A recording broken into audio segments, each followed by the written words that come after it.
Ex-KPK Bapak Dr. Abdullah Hehamahua bersama di dalam satu podcast ya Bang Harun, Repli Harun membuat satu tausiah politik atau sebut saja sebagai sebuah pendidikan politik ya secara informal melalui channel media sosial menyampaikan tentang tanggapan beliau terkait dengan keterpilihan Prabowo Gibran dan apa yang harus dilakukan dalam rangka menurut beliau bahwa Pak Jokowi ini akan memerintah 45 tahun dari sekarang dengan mekanisme atau strategi yang sudah diterapkan, diimplementasikan dalam pemilu, sehingga menurut beliau ya harapan beliau pemerintahan yang ke depan ini adalah pemerintahan yang batil ya, pemerintahan yang salah, pemerintahan yang tidak benar, sehingga harus ditolak dan harapannya Pak Prabowo ya masih ada waktu 5 bulan kalau bisa mundur, atau kalau tidak mau mundur ya people power juga harus dikedepankan, termasuk bagaimana persoalan MK dapat membatalkan keputusan MK soal usia. Kita akan bicarakan di Bukan Partai Politik.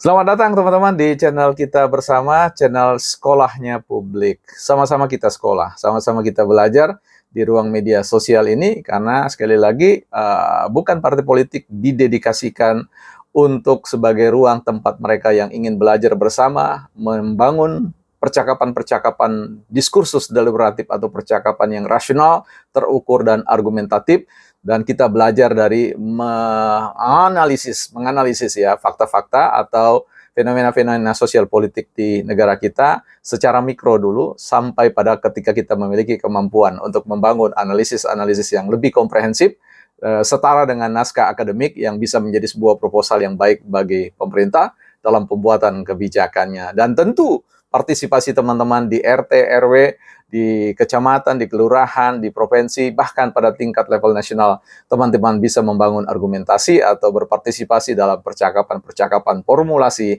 kebijakan ya.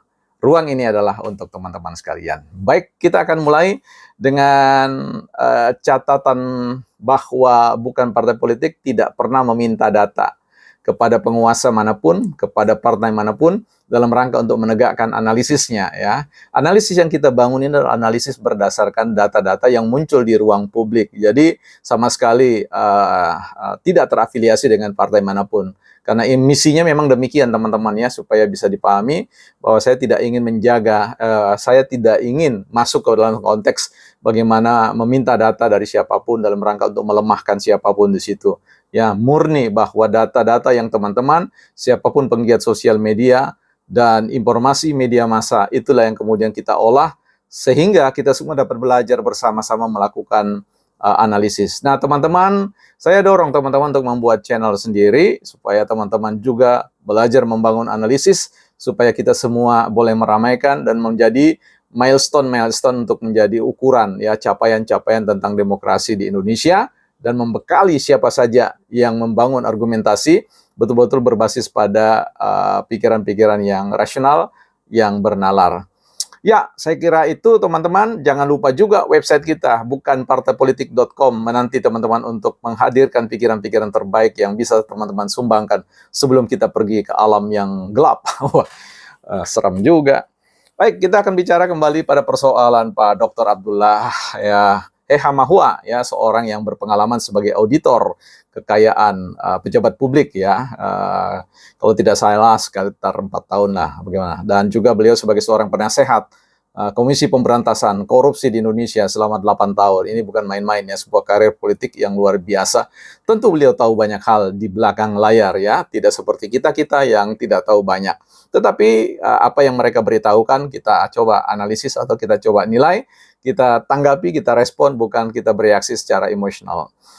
Yang menjadi catatan yang menarik adalah ketika duet antara Pak Abdullah ini dengan Bang Repli Harun ini menjadi sebuah sinergi ya, dua kelompok, dua pribadi maksud saya yang memang menghadirkan posisinya secara tegas ya, kontra terkait dengan pemerintahan Pak Jokowi dan juga terkait dengan peluang, bukan peluang, terkait dengan transisi kepemimpinan Prabowo dan Gibran nantinya, yang menurut beliau ini adalah merupakan sebuah skema atau mekanisme yang batil ya, mekanisme yang tidak lahir dari sebuah proses-proses yang benar. Bahkan dalam beberapa catatan beliau mengatakan bahwa ini adalah sebuah proses yang sifatnya penuh dengan katakanlah apa ya, sign quote ya, kalau bicara ada korupsi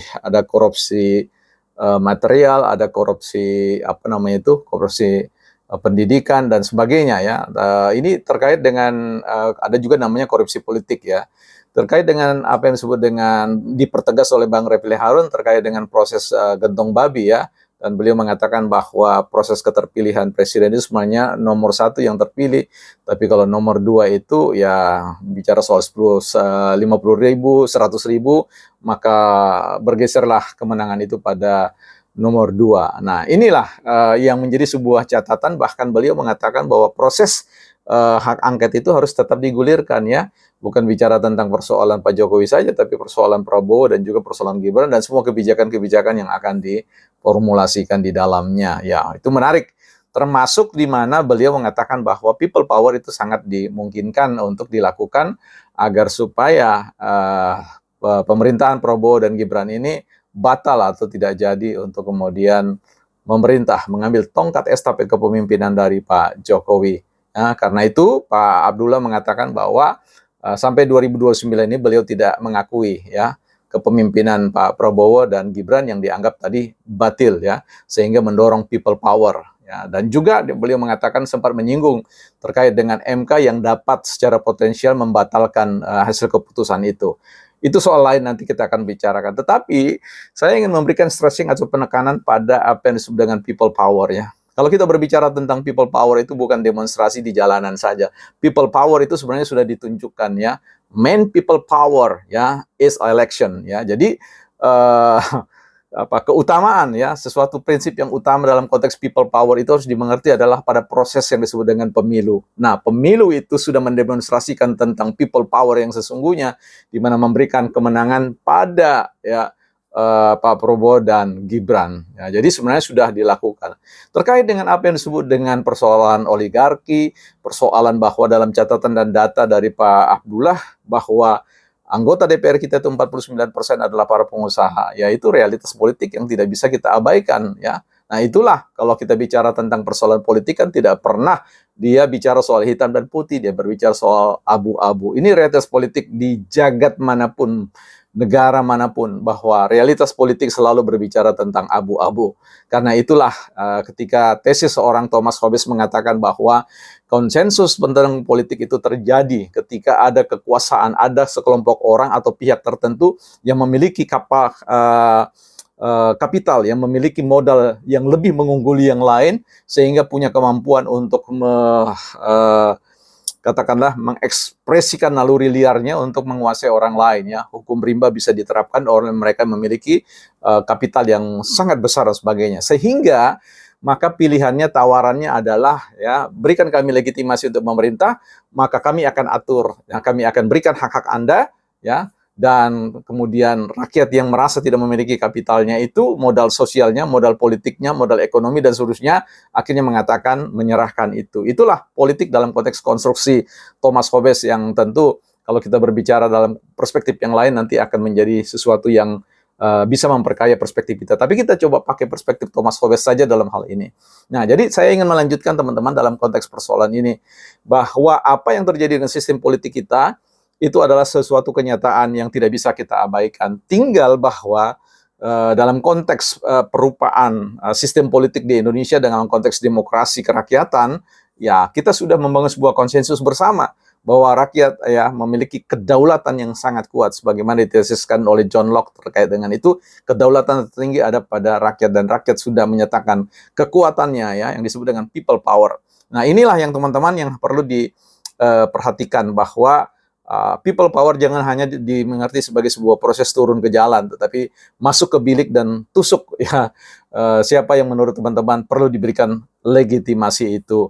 Nah, yang menarik pada bagian percakapan itu adalah ketika Pak Abdullah mengatakan bahwa ya masih ada 5 bulan sebelum janur kuning melengkung atau apapun, masih bisa sebuah pernikahan itu dibatalkan. Dan beliau memberikan isyarat harapannya bahwa Prabowo sebelum 5 bulan itu mengatakan ya mengundurkan diri dari katakanlah keterpilihan beliau, apa apa namanya peneguhan beliau sebagai seorang presiden, penetapan beliau sebagai presiden dan wakil presiden. Saya kira tausiah politik seperti ini adalah tausiah politik yang menurut saya dalam ilmu komunikasi publik, komunikasi media, memang kelihatannya ada banyak butir-butir hal kebenaran yang bisa dipegang, tetapi ada sebuah target di mana publik atau rakyat yang mendengar tausiah politik itu kemudian mengambil sikap untuk berdiri pada posisi beliau.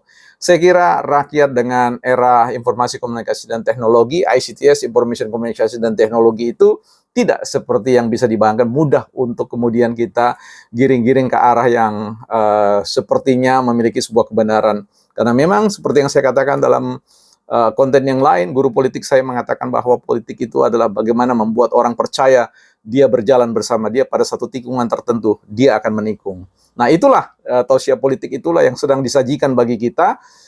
Kelihatannya dia memiliki banyak kebenaran, tetapi pada entry point, pada titik poin tertentu ada penikungan-penikungan. Ya saya kira kita agak kehilangan akal sehat kita, argumentasi yang bernalar, kalau kemudian kita harus membatalkan sebuah proses politik yang sudah ada dan tinggal kita tetapkan, bukan partai politik.